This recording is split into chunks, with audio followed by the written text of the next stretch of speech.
Amazing. Good morning. Hello, everybody. My name is Radi, and I'm the festival director of Screams by the Sea. We're a genre film festival that specializes in fantastical programming. And we have a special screening tomorrow for Krampus, for a festive horror feast that we're showing in the Lighthouse in Poole. For those that don't know what Krampus is a festive horror comedy about an extremely dysfunctional family as one of the kids gets bullied so much from his extended cousins that summons the spirit of Krampus to punish them all, which is an absolute hoot, an absolute legend, and we love it so much that we decided we're going to put it and bring it back to the big screen for the festive season. But on top of all that, today I'm joined by Simon English. Simon, welcome to whatever this show is. I don't even know this was a show before I started talking. Thanks very much, Radi. It's great to be with you today. So Simon has built a fantastic career as assistant director and casting director in the film industry. But also, Simon, you worked on the movie Krampus. I did, yeah, absolutely. 10 years ago, it's crazy to think that it was that long ago. But of course, yeah, principal photography would have started in the year just slightly before that. And yeah, we were based out in Wellington, in New Zealand, and filmed it at the fabulous Stone Street Studios, famous for King Kong and Lord of the Rings, and so forth. But yeah, I was responsible for the crowd of the film. They called it the crowd casting coordinator at that particular point, but over here in the UK, we would usually call that a crowd second assistant director. So yeah, I had the privilege of working on the job for just over 4 months. So crowd assistant director, what does a crowd assistant director do? Like what are your responsibilities with a crowd? Yeah, absolutely. So I mean, yeah, we always have to start with the budget, as is always the case with big feature films or television series. And so we will run through with the first assistant director, who is usually on the floor doing the scheduling, to then sit down and walk through with the director as to how many supporting artists or extras are needed for each scene across the film or the television series. And we then put that together in the form of a budget. We get that all approved, and then it's really the responsibility of the crowd second assistant director to sit with the director for what it is that they're wanting visually, to encompass the feel for each of the scenes. They're also very much responsible for picture doubles. So when, especially in the case of Krampus, where we had a number of child actors that were responsible that could only work for a certain number of hours, we needed to split the days, and so it was we were I was responsible for also finding lookalikes for the actors that when we needed to do reverse shots and we were working with the adults, that we had child actors that we could use as well. So there was a lot of work that went into auditioning and enabling that we had a great support cast and stand-ins to work alongside. And then, of course, within the film of Krampus, there is a massive opening scene, which encompassed over 300 to 350 extras that we Wow. needed for that day. So yeah, there's a lot of prep work, a lot of working with the costume and makeup department as well to make sure that logistics are all good for the day and everybody brings what it is that they need. But yeah, we're there to make sure that when you jump on the film set that morning, everything's in place and ready to go for the cameras. Wow, that is spectacular. Yeah, I didn't realize that of course stand-ins and yeah, that's absolutely fantastic. So if somebody out there is looking and thinking about being supporting artist, what does that look like? Like how do they get to you or do you get to them? Like what is that process? Yeah, sure. So, I mean, particularly within New Zealand and across many countries, there are agencies that are always putting their services out to the film and television industry to be able to attract people such as myself to use them for their big projects. So, I knew, having worked on a TVNZ show just before I started the project with Krampus, that there were some key agencies that I wanted to touch base with. There's just probably sort of four or five that are really good in New Zealand that I could touch base with, and just we sent briefs out. to those agencies very early in the pre-production phase to say exactly what it is that we're looking for, and these will be the audition days. When we're looking at, say, maybe the big Christmas shopping scenes and so forth, we don't have to worry too much about auditions. It's just ensuring that we get that good blend and mix of different ethnicities and ages to make it feel authentic. Because we're shooting in New Zealand, but we need to make it look like America. So that's some of the challenges that we had to factor in. Wow, that's brilliant. And these briefs are these briefs that you're writing yourself, or is Yes, that more of indeed. a So director's thing? yeah, it's responsibility of the crowd coordinator, but also working alongside with the casting director as well. So for Krampus, I had the wonderful Miranda Rivers, who worked very closely with me on a number of different projects in New Zealand.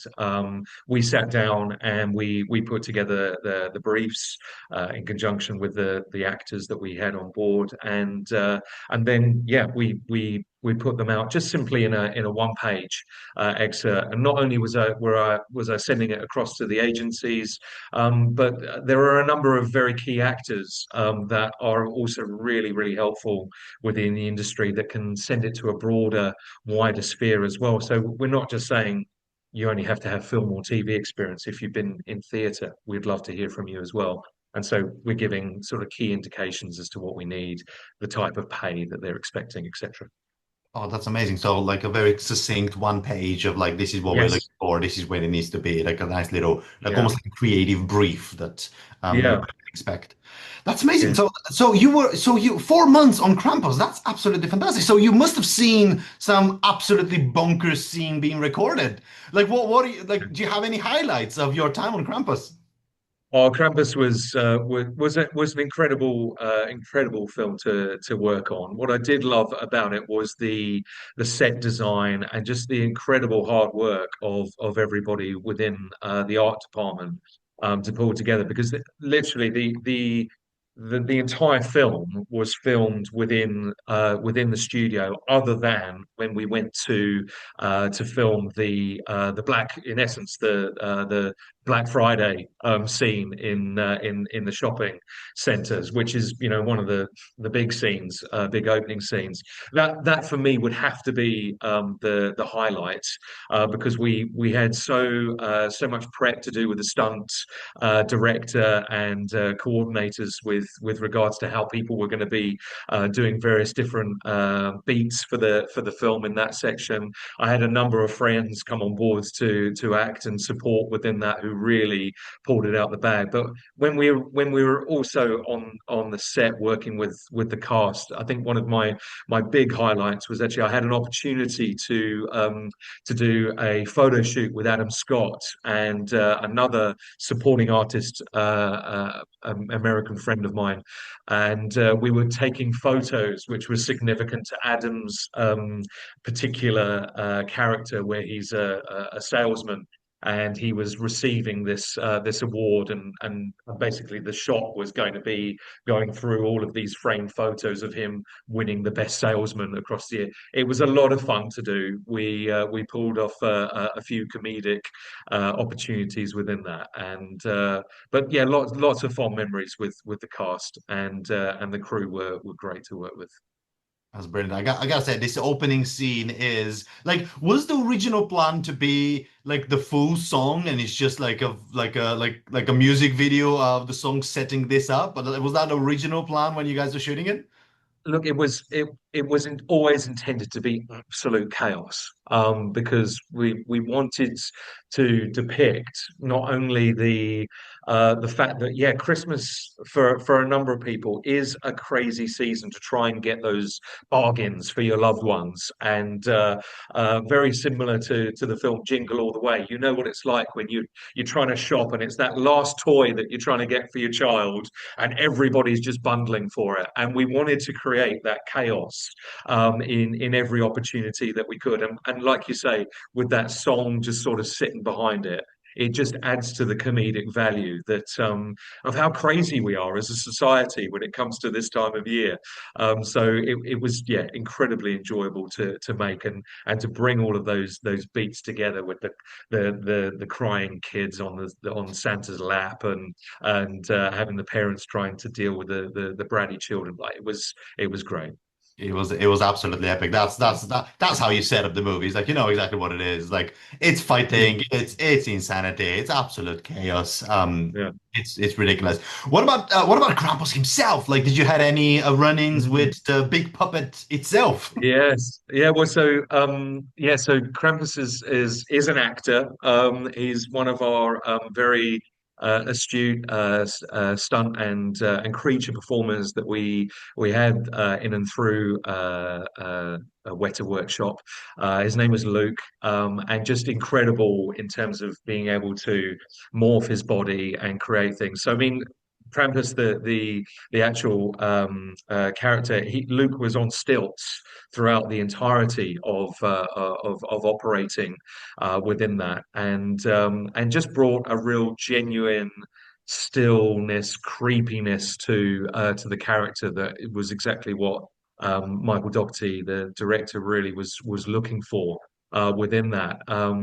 And you know, for those who haven't yet watched the film, you know, we tried to really disguise a lot of Krampus's features until towards the end of the film because there is that mystery that is Yeah. always created. You know, there's always all folklore as to what Krampus looks like, but we wanted to give off this impression that actually, yeah, he was, you know, a form of Santa, but something that just got absolutely. Yeah, sort of metamorphosized into this monster that became this creature of disgust. So to in the space of the studio, I mean, he was at least 7 foot tall, 7.5 foot tall. So he was this big character, and so with that, the sets also needed to cater for this big character that was being yeah put in form. So Luke was doing a lot of the work, and then, of course, we had our special effects team that were doing some of the animatronics as well with various features. But it was a great performance. We're massive fans of creatures and puppets here at Screens by the Sea, and just us, the people that are behind all this. We love all of that, and that's why we love this film. It's like there's so many different like levels of artistry that went into making Krampus. Like there's stop motion animation, there's 2D animation, there is shadow puppets, and on top of all that, there's all of the puppetry that went into creating. I mean, Weta workshops, they're like gods in everything that they create. It's absolutely spectacular.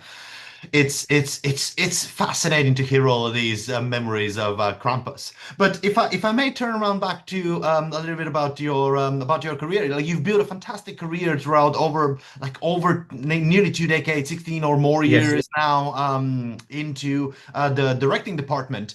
Now, what would you say are some qualities that are a must in an assistant director? Like what if anybody out there is like thinking about like, oh, directing department is my thing. Like what are the things that a director, assistant director needs to kind of sort of hone in? Yeah. I think Radi, the number one for me is a cool, calm head. You have to go into this particular role knowing that people have got a good set of hands that they can trust, whether it's on the set or off the set, to ensure that the logistics and actually the film day goes smoothly, that it's safe. That it's an environment in which people love to come and work at, and that there is that sense of accomplishment that takes place. There's always going to be curveballs. There's always going to be things that crop up, whether it's on the day of filming or a couple of days before, and you've got to be someone who's really flexible and really manageable. You know, I know that I've entered into days where I've prepped these big extras days, and then we've had to shift it because the location's cancelled or something has happened. And so if you feel as though you're someone who has to put all your eggs in one basket, it will become a very stressful job. So someone who's got a cool, calm head is really important, and communication is also just really, really vital. Being able to ask questions, because you're also a real go-to person on the film set for finding out what is going on, or what is needed. And so if you're someone who is good at asking questions to production or to your director and so forth, you've got that clarity, to be able to bring, and then everybody just, yeah, operates in a calm and easy manner. Those are sort of two really key things for me. Communication is like I've spoken with other filmmakers in the industry. It's like everybody talks about communication. Communication seems to be the key in everything that's on set. It's either asking questions or delivering information in a succinct manner that doesn't waste any time. It seems like that is where do you think communication sits within responsibilities? Do you think it's like a shared responsibility between everybody, or do you feel that like I don't know if there is an observation that you've seen in your career that like Sure. perhaps maybe this person kind of really if they take the responsibility everything falls really smoothly. Well, this is the beauty of the film and television making industry, really, is that we're a team at the end of the day. And I think if you drop um, that model, or that the importance of seeing it as team, communication breaks down. And so across the board, communication is vitally important. I mean, particularly in my role, as a key second, or as a crowd second, if I don't have the information as to how long it's going to take for a prosthetic, or some particular costume to build an individual, that can have real ramifications for the rest of the day. Because if it ends up being guesswork, and I've got my boss on the set saying, "Hey, I'm looking for this actor. Why aren't they on here?" Well, sorry, I didn't have wasn't given the information, and I had to make a guess. Everything breaks down. And it impacts, whether we have to go into overtime at the end of the day, or whether we have to pick up another scene in a separate call sheet. Like that's massive. So when everybody is working together, communicating with one another as to what their needs are, then we're there to support each other and find out solutions. And that's so important to me when I'm working with across the board with the teams that I have, is that if we're there to support each other and find solutions, it doesn't matter what it is you're communicating and how last minute it is. We'll find a way and we'll get it done. That is spectacular. Talking about supporting artists and directing crowds. Now, is this something Mm. that falls under your jurisdiction, or is that somebody else that kind of sort of gives them what to do and tells them where to be? Yeah, sure. As I worked my way up within the industry, yeah, there are varying roles within the assistant directing role, that have those specific responsibilities. So, as a crowd second assistant director, I'd be working very closely with the agencies, to cast the people, to have them in place, and then to communicate where they need to be at what time, for their call, and for costume and makeup, etc. Once I have them ready, and whether we're shooting them off to location or sending them to set in the studio, it's then the responsibility of the crowd third assistant director, or sometimes the third assistant director, if it's a smaller crew and budget, to then work with the first assistant director as to where to place the supporting artists and what action it is that they're going to be carrying out. So that's why sort of the blocking and the rehearsing process is really important with the director and the cast, and the camera team, so that the assistant directing team can also see the frame and understand what action is going to be going on within the background. So yeah, sort of recent projects that I've worked on, with Ted Lasso or other bits and pieces like that, where we're working in Richmond in a pub scene, and we'll have the two key actors. We want to build around that, and so we'll be having people sitting down, having meals behind them. We might have waiters or waitresses sort of coming out at key moments, in which we'll cue them due to what we have in our ear to know what's happening in the script, so that we can keep repeating it for when we switch the angles. And so there's a lot that goes into building a scene, and the assistant directing team is crucial to painting the picture and bringing life around what the cast are bringing. There must have been quite a lot of crowd stuff on Ted Lasso as well. It must have been like Yes. massive. Oh, we were in multiple football stadiums up and down the country, which again revolved around us having sometimes in the region of 400 to 500 people, which was yeah, a lot of logistical work, but I suppose again, when you lots have of that fun. many people, you kind of really need to schedule and factor in movement time. It's like all of these Yes. people have to Yeah. walk to the places where they need to be. That's right. That's right. And so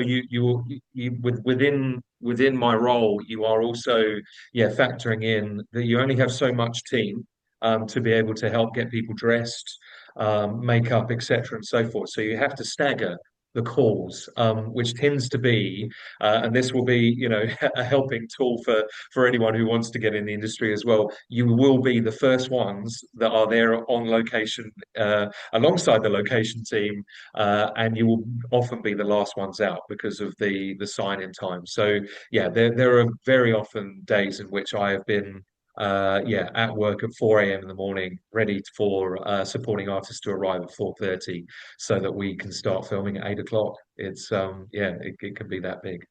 This Yeah. is absolutely brilliant. Well, listen, Simon. One kind of sort of final thing is, I don't know, are you much into horror at all?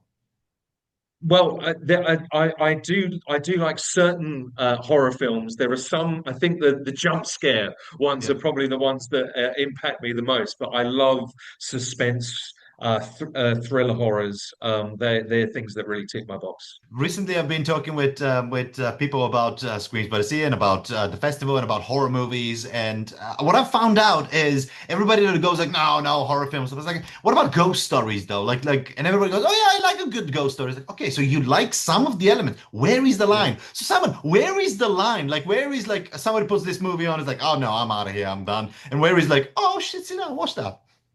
Or I think maybe I tell you one which I saw recently Mm. that definitely freaks me out. It's because it's got a good friend of mine in as well. Is Smile, Oh yes. Smile 002. I mean that was fantastic, but there were moments of that which I just yeah could it did my nerves in.